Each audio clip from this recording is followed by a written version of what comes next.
गिबियावनो आंनि गासै लोगो नोंथांमोननिसिम जय हिन्द आसा खालामो आंनि गासै लोगो नोंथांमोना मोजाङैनो दङ दाखालि बावै क'क्राझाराव शुटिं खालामनाया बेथ' दाखालि बावैनो जोबखादों बेनिफ्राय दा लागातार खामानि सोलिगासिनो दङ दुर्गा फुजानि सानसे आगोलाव हगारनो थाखाय दा आंजों नालिबो दंफैयो आङो नोंथांमोननि सेराव देखायनो थांगासिनो दङ नालिया मा खामानि मावगासिनो दङ बेनिफ्राय जोबोद दुखुनांथाव जों दा ससियेल मिडियायाव नुगासिनो दङ जोंनि बर' गथ'फोरा फंबाय जायख्लं बर' जोंनि बर' गथ'फोरा जेराव थाङो बबावबा खामानि मावनो थाङो बायदिसिना दिनैल' नङा जों गोबां नुबोगासिनो दङ जों दिनै साननानै हिसाब खालामनानै दोनोब्ला जोङो गोबां बर' गथ'फोरा आलाय सिलाय जानानै थैनाय ट्रेनजों थांनानै सोरजोंबा नाख्लायजानानै बुथारजानाय माब्लाबा ट्रेनाव ओंखामाव बायदिसिना होनानै बुथारजानाय माब्लाबा गुबुन जायगायाव खामानि मावनो थांनानै लोगोजों थांफानानै आन्दायनाय गोमानाय जोंनि बर' गथ'फोरखौ जों बेफोरबायदि कन्टिनिउ नुनो मोनो मानि थाखाय जों गावबा गावनो बबावबा थाङोब्ला जों गावबा गावनो मिथिनांगौ जों माबायदि थांनांगौ माबायदि जानांगौ आं बेफोरनि सायाव गोबां भिडिअ होबाय ट्रेनाव जों रावजोंबो लोगो जानाङा होननानै आं बुंखांबाय ट्रेनाव जों रावखौबो सिनाया जों ट्रेनफोराव रावजोंबो लोगो जाजाया ट्रेनाव जोङो जानला मानला बायनानै जाजाया जों बेफोरखौ गावबा गावनो जोङो हुसियार जानांगौ जों माबायदि थाङोब्ला जों माबायदि बासायनो हागोन आं बेफोरनि सायाव गोबां भिडिअ बानायबाय थेवब्लाबो दिनैनि दिनाव जोंनि बर'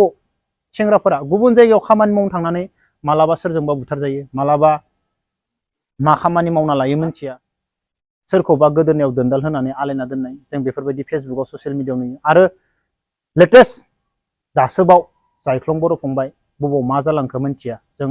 ससियेल मिडियानि गेजेरजों फेसबुकनि गेजेरजों जों भिडिअ नुनो मोन्दों बबाव मा जालांखो मिथिया बेफोरबायदि माने जोंनि बर' हारिनि गेजेराव जोंनि लाइमोनफोरा उन्दै उन्दै फंबायफोरा बबावबा खामानि मावनो थाङो बेनिफ्राय लामा दथायाव बायदिसिना जालाङो मानो जोंनि बर'फोरा मानो बेफोरबायदि खालामजायो मानि थाखाय जों गावबा गावनो साबधान थानो रोंनांगोन नङाब्ला जोङो मा गुबुन जायगायाव खामानि मावनो थांनाय लोगो लोगो लामायाव बायदिसिना जाथाय जालांनो हागौ आं दा जेबो बुंनो सानाखै जोबोद दुखुनांथाव जोंनि गेजेराव बेफोरबायदि बारे जाबाय थानाय